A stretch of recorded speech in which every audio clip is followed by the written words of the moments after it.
telefon. Buat telefonnya lu pegat. Gampang lu jini, pandrahnya jini bawah.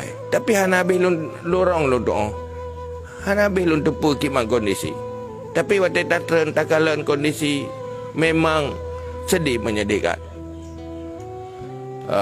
Duduk dia merasa tidak nak rot naik baju bu nangkut nak pui sok baju. Anak terjalak dengan orang lain. Dia nak main. Iji lahir dalam keluarga yang menderitanya kepilihan Roy. Tapi ji manusia walaupun anak. Ura-ura ji. Iwe-iwe jajak berjalan solusi. Nek kedua. Ada ijai kula. Ia orang lain nak soing tak nama ngayai. Iji bajai menan-menan. Ijak asyik kula ingin bersekolah. Nyan anak nyan cukup pedih. Cuma itu ucapkan. Ji manusia. Tinggal menyuraya ibarat itu ungkapkan penderitaan batin ji. Cuma banyak itu pedih-pedih tak. Tapi itu pegah dapat pegah. Sedih memang. Ci bayang punya terjadi tinggal pada keturunan dia. Punya udip dalam lingkungan hana saling peduli. Maka Nabi ni sumpah berah. Longo dan tanggung anak yatim. Yatimnya pencerminan dari hidup miskin menderita.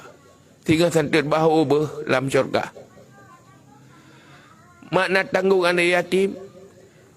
Menyojihan namai na orang lain pengganti ayahnya. Ji butuh kasih sayang. Sehingga munyuk urang tanggungnya gemahai kejih belagai gemahai anak roh ke. Anaknya pi mahai kenyan belagai mahai yah roy. Munyai mahai yah ubebut kalam kubu. Yah kalam kubu. Dia nak pernah hari-hari mengucapkan nama bapa. Menyomak yang ada hari-hari ji. Ada panggil mak. Ganti yang lain. Tidak cukup juga makan. Tapi juga dengan kasih sayang. Butuh anaknya akan butuh kasih sayang. Maka dalam Islamnya hubbul masakin adalah hal yang utama. Menyayangi orang miskin.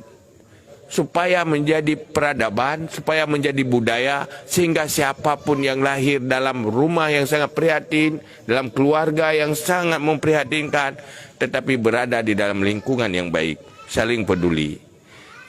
Jadi nyo sebenarnya pergerakan BMU dan terharap kepada pengurus BMU inilah yang perlu dilakukan.